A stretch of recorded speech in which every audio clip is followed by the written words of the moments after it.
Hello and welcome to Witchy Wellness Radio. I'm your host, Lauren Chalantani, women's holistic health coach and fellow recovering perfectionist. This podcast was created to show you that your body is not in the way, it is actually leading your way.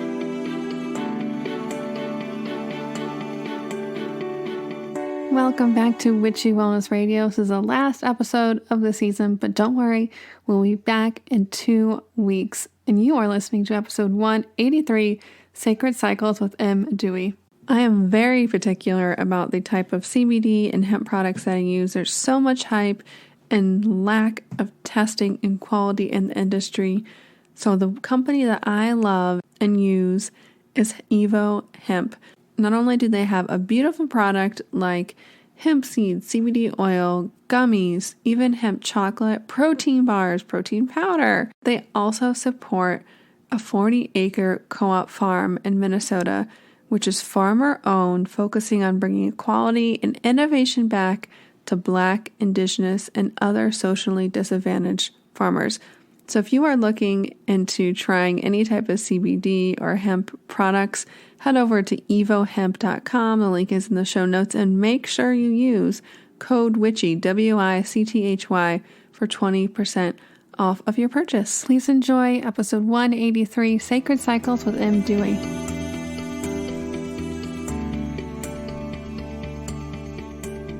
Hello, everybody. Welcome back to Witchy Wellness Radio. Again, I'm your host, Lauren. And this is a show you get to learn how your body and emotions are not in the way. They're actually leading the way. And today's guest is a beautiful example of that. Em Dewey is the co-creator of Sacred Cycles Oracle Deck. And she's the creator of the Garden of the Moon, where she offers menstrual cycle support and education. And she creates herbal cycle support kits and digital resources for folks craving more of a positive relationship with their periods. Em is passionate about working with a lunar calendar, cycle tracking, and teaching people how to use their body as a compass so they can reconnect to their innate wisdom. Em is a certified herbalist and holistic health coach. We have so many things to dive into today. I told Em off air, I'm like, we're gonna have trouble keeping it under an hour here. But thank you so much for coming to the show, Em. I'm so excited to have you. Yay. Thank you so much for having me. Yeah, I'm excited to dive in. I know there's a lot to cover and I'm sure we could go on and on. So let's get to it. Let's just dive into the unknown. Well, you have brought so many beautiful creations into the world. You're so tapped into your own sacred cycle. So I want to honor that in you. But also, how did you get to do all this work? Like, what was this heroine's journey? Did you have to honor and heal your own cycle within to bring forth so much magic into the world to help other people do the same? Oh, yeah. Thank you. It is such a heroine's journey. I love that. And I think there's something so special when we get to share our stories and sort of like our origin spaces. When it comes to my work with sacred cycles and herbs and just connecting to my body, that it was, it began with the wound first, like it starts there. And for me, that was an early experience of disconnecting from my body, especially around my menstrual cycle. From, the first day, first go at it, it was a pretty intense experience for me. And I was not prepared in many ways, educationally or support-wise, and just felt very confused and disconnected from any sense of the possibility of making it a sacred experience. And so I was put on the pill at a pretty young age. Of course, that flatlines our hormones, as we know. And so I feel that contributed a bit as well to sort of that disconnection. And part of the story with my relationship with my body is also around the diet culture and just like discomfort with this being that I was gifted into, this physical body, and just really not feeling at home for quite some time. And so for me, going through that process, it was, the first couple decades of my life, just kind of feeling this sense of discomfort and disconnection. And thankfully, there were a few, I guess, like wake up moments, right? Where we get to kind of tap back in and remember, oh, okay, something else is going on here, something else exists. And I was gifted the opportunity to begin to understand that perhaps the menstrual cycle is not this burdensome thing. For me, I think one of the initial starting points was just through reading. I'm an avid reader, and I think one of the first books that gave me even the slightest hint that something different was possible was The Red Tent, which is actually a fiction book, but really spoke to me in such a deep way that felt in a very nonfiction kind of experience. So reading that book, I sort of, looked down a different road, like had a peek down the different road of what could be possible. And through that started cultivating more resources around trying to reconnect to my cycle, trying to also heal what was still going on, even though I had, been on the pill and that was supposed to fix everything. Once I went off it and realized, oh, there are still some things that are very much calling for attention. And so I went through a process of just getting curious about my body, getting curious about what alternatives are there out there, because the one that everybody's been given didn't do a whole lot for me. And this sort of prescriptive mindset of our bodies being wrong just as they are also didn't work. So, okay, let's throw that out too.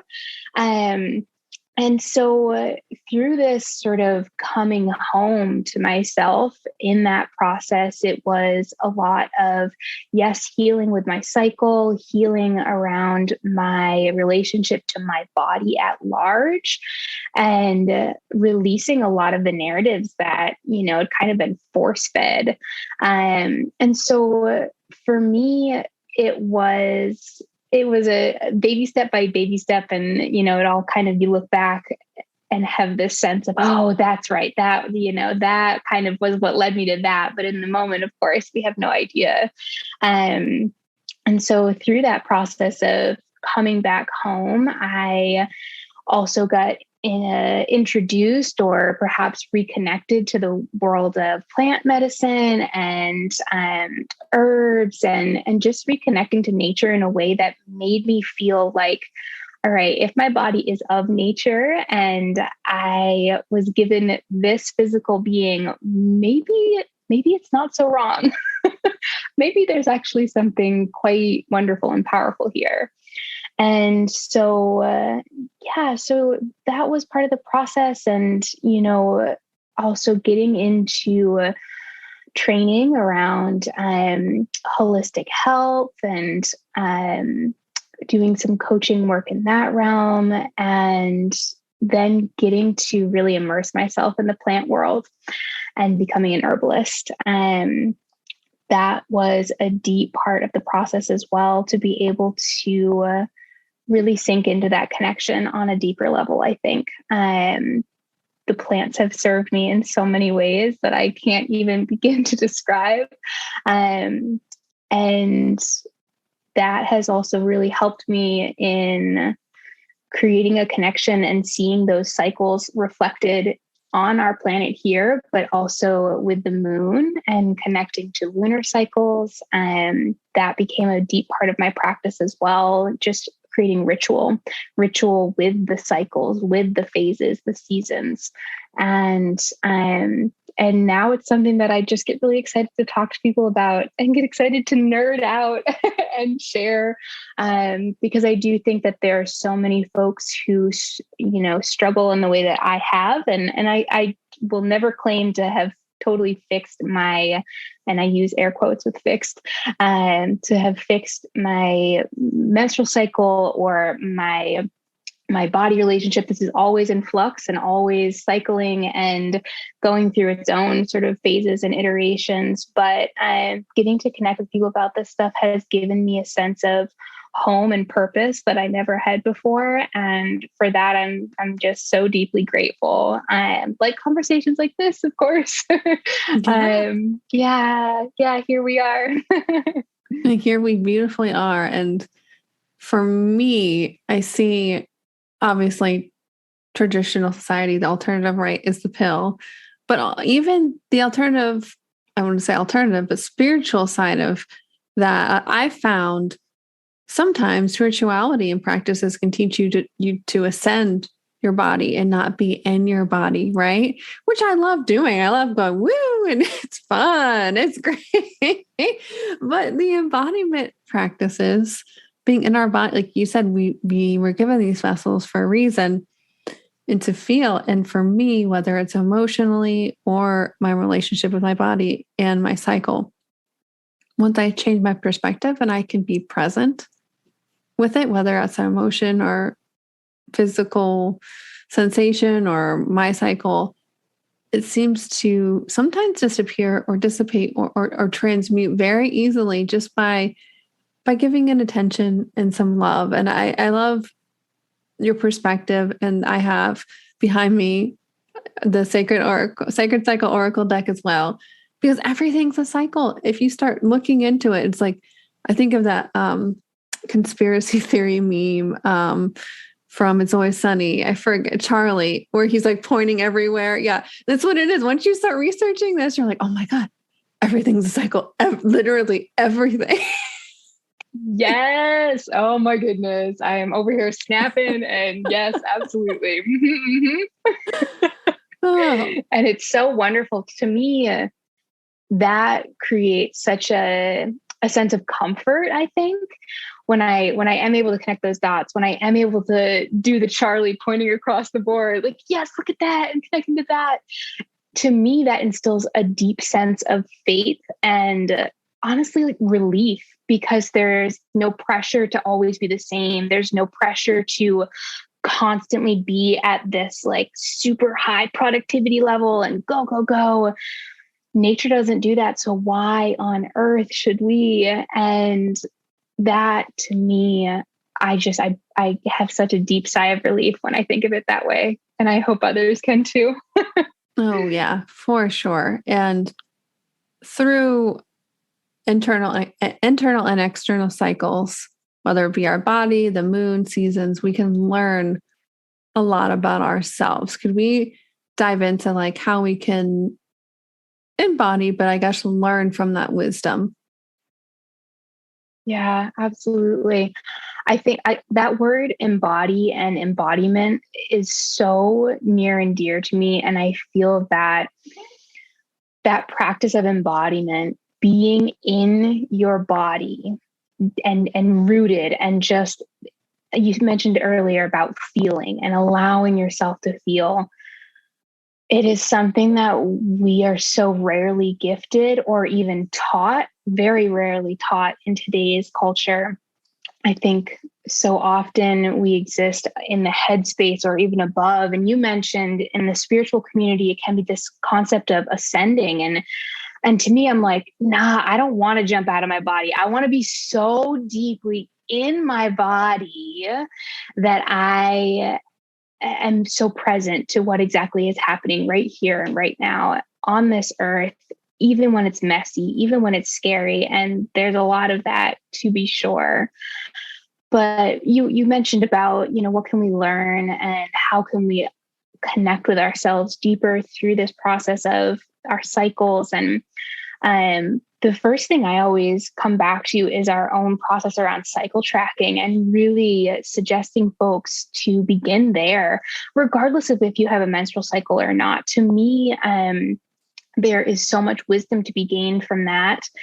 And you could, if you have a menstrual cycle and then have these inner seasons through a hormonal cycle, that's a beautiful place to track. But if not, looking to the moon and just using her as a guide through these phases, through the waxing and waning, and begin to notice what kind of patterns arise? And for me, this was, I mentioned in the talk about kind of my history, my background, my path.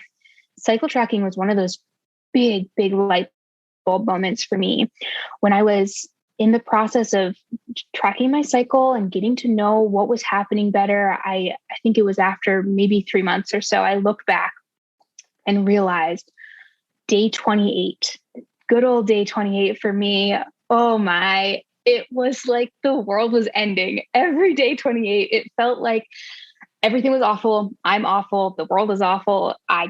Nothing will ever get better. But it's day 28 and eventually things do get better. But when I realized that, I truly, my jaw dropped and I realized, oh my gosh, it's a phase, and I'm going to move through that phase and it's going to get better. So the next time that came around for me, I was able to breathe just a little bit deeper. I was able to have a little bit more grace, a little bit more compassion for myself, knowing that this is just part of the process and that's okay. And, I think there's this balance of, we learn these patterns that come up for us and we can have grace and compassion and ease with ourselves. And we can also, once perhaps that grace, compassion, and ease is cultivated, we can seek ways of perhaps shifting. If something feels like that's out of alignment, then we can start to come at it with some intention of, okay, you know what? I feel like this is actually trying to get my attention, and it's gotten my attention. And I have compassion towards it. I am accepting of it.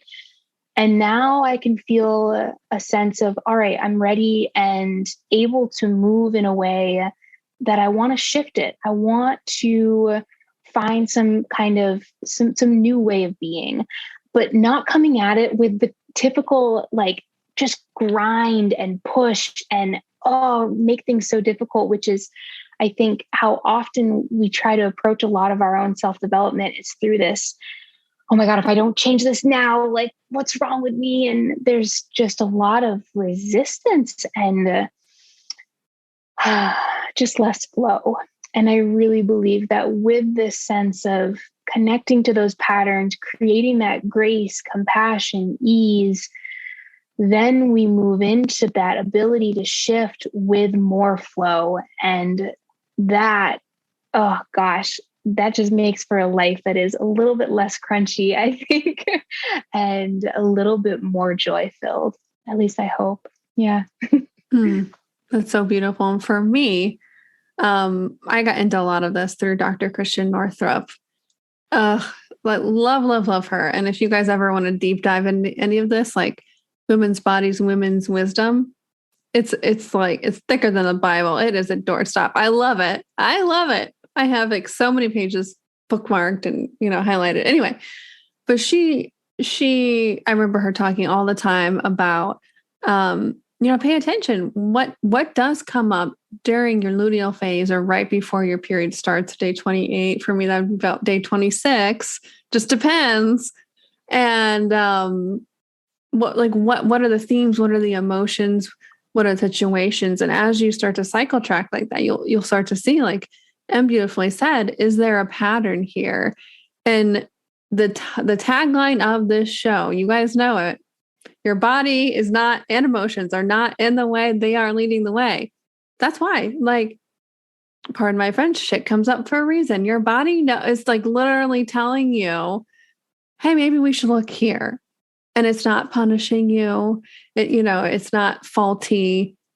It's literally just a little like, hey, Em, hey, Lauren, maybe you're ready to heal this. You're ready to let go. Do you want to let go? Here's an opportunity. Right. And it's not this like, go, push, push, push. Your body is in that cycle too of like releasing and renewing, like right before your period, for me, at least I found, like, I just went through this past weekend and went through all my clothes and donated things I no longer wore anymore and reorganizing right before and letting go of your period. I swear to you, it is so fulfilling. But I'm sure, Em, you have more to say on that as well about the, luteal phase and like what's coming up for a reason. Yeah, I love that. And you're so on point. What is coming up has a reason, truly. I've come to look at the luteal phase. And for me, when I speak about the phases within the menstrual cycle, especially, and with the cycle support kits that I've created with the herbal teas, I look at them in connection to the phases of the moon. To me, there's something really helpful visually, when we look at the way that the moon waxes and wanes. And so, if we're talking about the luteal phase, this is our waning moon phase. And so, moving away from full moon, right? The moon is decreasing, energy is decreasing. And so, it's that the energy begins to turn inwards. And so, the focus is back on oneself. And so, it can be really confronting to have that happen, where before we kind of were out in the world, like doing all the things, connecting with all the people. And now the spotlight comes back, and the magnifying glass, the flashlight, whatever have you, is back on to you.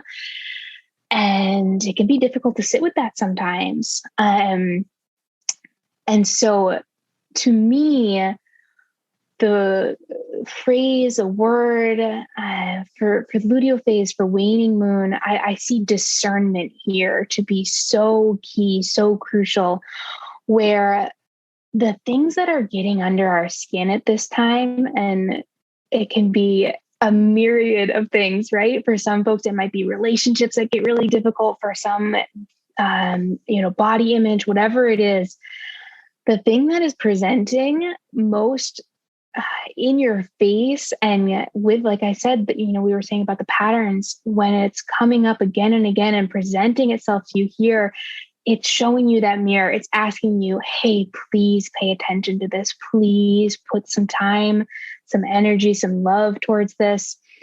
And when it comes to discernment, right, it's this idea of where do we put our time, energy, focus. And because our energy is becoming more inward, and our actual energy, like power and ability to get out and do things, that perhaps might be decreasing as well. We have to be super discerning as to where our energy goes, who it goes to, what products or projects, we're focused on. And when that discernment isn't there, that's when the volume gets turned up on those things. And so, yeah, I love what you said about, it's asking, and there's this conversation that's happening, right? And that is really what I believe is in the magic of embodiment. It's learning the language. It's because we each have our own individual language with our bodies. Our body has its own language that needs learning. And so to become present and aware to the patterns are part of that language. And so learning that new lingo, that language of the body, is a really empowering thing to be able to do, to give yourself that connection, that relationship, and honor it deeply. So beautiful. And I want to transition a little bit to talking about the Oracle deck, because this is a beautiful tool, no matter where you are and what type of cycle you're in, to help build trust with yourself and your sacred body. So how can we use oracles like the sacred cycles to help build that confidence in ourselves? Yeah. Oh my gosh. Oracle decks to me are such a beautiful, magical tool. It's writing this deck and co-authoring this heart work. Truly, I use that phrase very intentionally, because it's something that is so deep and close to my heart. It was such a reminder of the patterns that exist around us. I shared this story on Instagram a little while back about the process of writing the guidebook. We had our editor come back and tell me, there are some a couple like repeating things, and there's a few, that seem really similar. And I remember at first feeling like kind of guilty and bad. I was like, oh God, that's like, how embarrassing that I, didn't write something unique. And then I sat with it and I realized, oh my gosh, no, this is the reminder of these archetypes within this oracle deck. We've got archetypes in there about the moon phases, about the seasons, about our bodily cycles, our life cycles. And the reason there were repetitions is because they are those patterns, they are those reminders. And I see those archetypes and their similarities as being this permission slip. It's like, how many times do we have to remind you that it is okay that these energies, these cycles, these phases and seasons, they are okay. In fact, they are exactly the way that they are supposed to be. And so with this oracle deck, I hope that it presents an opportunity to really reflect on these archetypes that are reflected in our bodies, in nature, in the celestial beings, in our life cycles. To me, these are potent ways of once again coming home and really connecting with ourselves and with the world around us. When it comes to working with oracle decks, my favorite way is during my bleed time. And I've started doing what I call the bleed read. And so for me, I love me some rhyming and wordplay. So for me, this oracle spread is basically helping me to look ahead at the month and get an idea based on the 4 phases of my cycle. What are the themes that I'm going to be looking at? And so I'll pull a card for each of the 4 phases from the Sacred Cycles Oracle deck, and then another card or 2 from a tarot or other oracle deck that are sort of, overarching lessons, but the key ones are definitely those 4 for the different phases.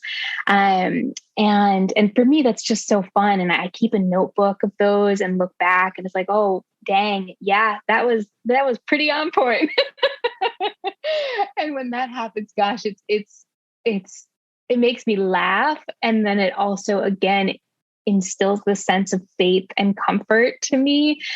It feels like there's a little bit more connection and some kind of affirmation that there is a higher power, truly.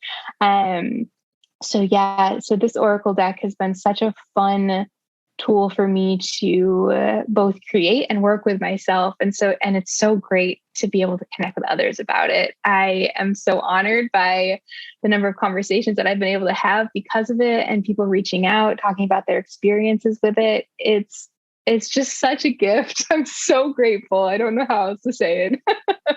Well, it is. It's a gift that keeps giving, and it's beautiful. You get to use it as well. So how do you, when you pull the bleed read, which I love, I was laughing, you guys couldn't see me. I was like, oh my God, that is amazing. So I'm just selfishly, y'all, I'm asking for myself. Do you pull for the menstrual cycle that you're you're bleeding right now, or would that be for the next menstrual cycle? Because menstrual cycle technically is the beginning. Yeah. So this is such a good question. And this is something I kind of take a different view on. To me, when I feel into the energetics of the cycle, to me, the bleed time is the end of the cycle. Nothing about when I'm bleeding feels like the beginning. I do not feel like a fresh start. I do not feel like life is beginning anew. No. So to me, the dark moon, the bleed time, is the end of my cycle. And, as you get to, as you work through cycle tracking, and as you kind of play into these energies and get to know those nuances and those shifts between phases, you'll probably notice that it's not hard and fast. There's no okay, 7 days of this and 7 days of that. It's so much more nuanced than that. And so for me, there's this really sweet spot during my bleed time around like probably day 3 of my bleed, where biologically, physiologically, estrogen starting to rise again and hormones are coming up. So I'm feeling a little bit of like, okay, I've got a little bit more energy, but ain't no way that I'm getting out there and like doing the things that I would around my full moon, ovulation time. So around that time is when I love to do my bleed read for the month ahead. And so the first card I draw is for my waxing moon phase, which is what I will come into after my bleed and, my energy increases, and then moving into full moon, waning moon, and then the dark moon card is for my next bleed time. And so that's what works for me. Of course, anyone can, you can play with this as you like, but that's sort of how I feel into it. And I see you getting excited and all into like this whole idea of like dark moon is not the beginning of things. And I'm so glad that it resonates with you. Oh, and here's my next question, because our cycle changes, right? And if we didn't have any artificial light, most of us would be either menstruating on the full moon or the new moon, the dark moon. I am typically the opposite of most. So a full moon bleeder. So I guess energetically, I would love to hear your take on that, as well as like how we can incorporate that into our own practice and with the lunar. Because I've dove deep into this, and it's the opposite of what, the stage is yours. I mean, you have much more to say than I do. No, I love it. And I relate as well, because I have in the past, there was a long period where I was bleeding with the full moon. And I remember thinking at first, like, oh God, what's wrong? Like, that's not right. Da, da, da. And so the first thing I will say when it comes to where we bleed in relation to the moon cycle is that no matter what, you are synced with the moon. Please, please, please let that sink in. No matter what, you are synced with Mama Moon. Does not matter where your bleed lands, you are still connected to her. And so, because I think this is yet another place that we could go beating ourselves up, right? Where it's like, oh my God, I'm not bleeding with the dark moon. What's wrong with me? What do I do? No, let's not go there. Let's give ourselves once again some grace and see what this perhaps signifies for us. What is the lesson around this?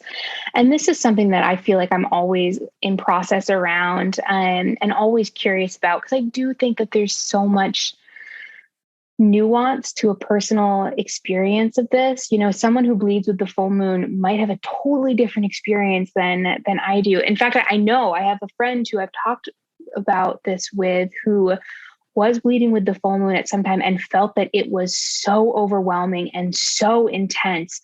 And she really had a really difficult time with it. Whereas for me, I really felt this deep, like mystical connection as I was bleeding with the full moon. It felt much more, how do I explain this? There was a time when I was bleeding with the dark moon, and I remember it being incredibly difficult for me in the sense that it just felt heavy. It felt incredibly heavy, dark. It was very, that word heavy, I think is just the best way to explain it. Yeah. And so once I shifted into bleeding with the full moon, there was some lightness that came for me. And so for me, bleeding with the full moon was a really beautiful experience. And I felt like that was it was just different, but it to me, it was a little bit easier. So truly everyone's going to have a different experience. And I know there's a lot of talk out there about like, oh, bleeding with the full moon, like it's this red moon bleed. And it's this idea of like the healers. And when you bleed with the new moon, that's the mother archetype. And I think there's some value there for sure. But again, I worry that when we put too much emphasis on boxing these in, that it gives more room for pressure to berate ourselves about something and, find one more thing that's wrong. So I would welcome and encourage a deeper sense of curiosity instead of labels, and even trying to like shift your period to be synced with one or the other. Like I don't really think that that's the point. But hey, if you feel deeply called to work with a different energy of the moon, all the power to you. Please remember that, that is absolutely up to you. But I hope that it comes from a place of curiosity and compassion towards your body, and not from a place of I should be XYZ. That's where I'll leave that, I think. Ooh, yeah, if we just let go of the shoulds, because we should all over ourselves, and that's not fun.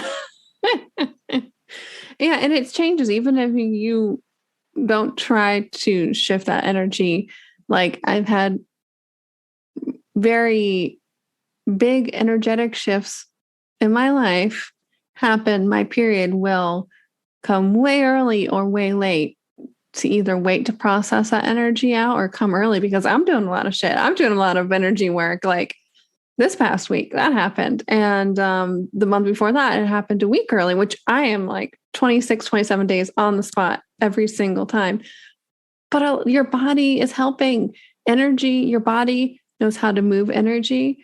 Sometimes it's physically, and your menstrual cycle is part of that. And I have to remind myself that, because your mind suddenly goes to what's wrong with me, what's, what should it be? But it's leading your way. It's helping you. It's getting everything flowed out. So, yeah, it's something that I have to tune into again and again, and thank my body for being so wise. Right? Not the victim to our bodies. It's not this curse we hold. And I see each generation, hopefully, learning more about this more from, my mom, who was never told that there was a menstrual cycle and got hers and thought she was dying. It didn't tell anybody. So there's trauma there. And then, she tells me the best of her ability in a very loving way, but it was from approach of like, it's just something you have to deal with. Right.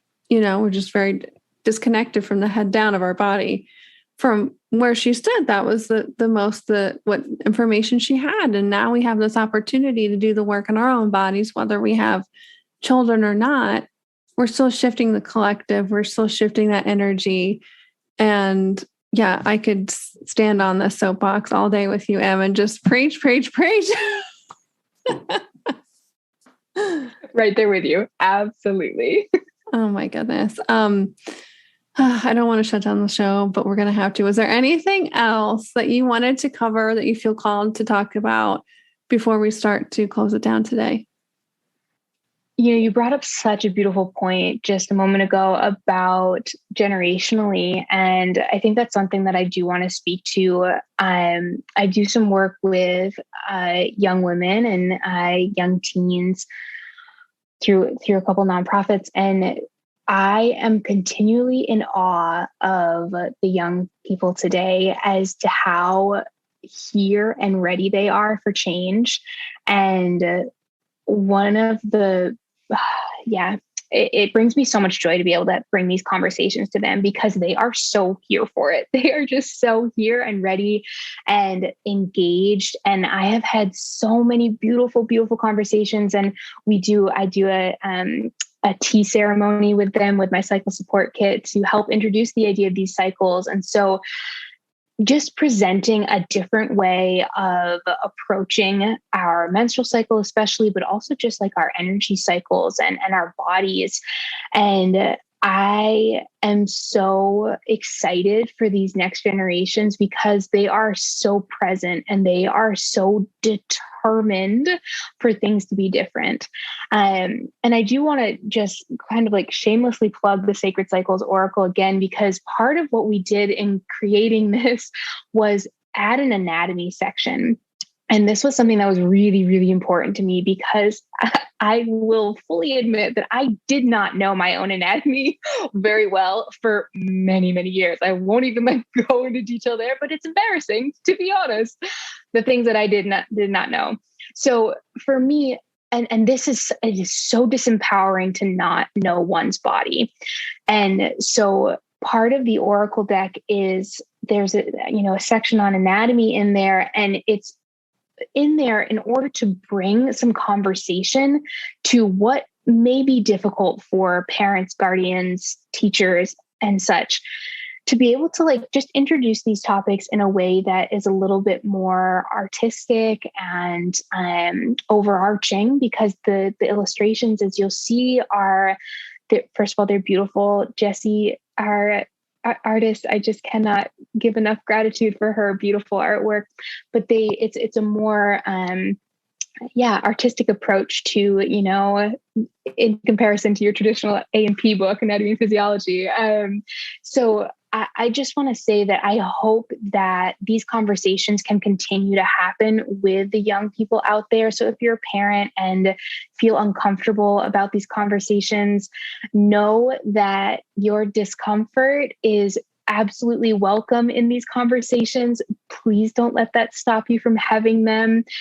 These kids are so ready and so in need of it and want it, even if it is crunchy and uncomfortable. Bring in other resources, bring in other folks who are close to these young people, trusted adults who would be able to have these conversations too, because this is how we empower them to stay in their bodies, to be embodied and make decisions for themselves from this place of embodiment. And to me, that is such a gift to be able to start doing at a young age, and something that I am so passionate about. I'm really glad that you brought up that generational piece, because it feels really important for folks to think about when it comes to the young people in their lives as well. Yeah.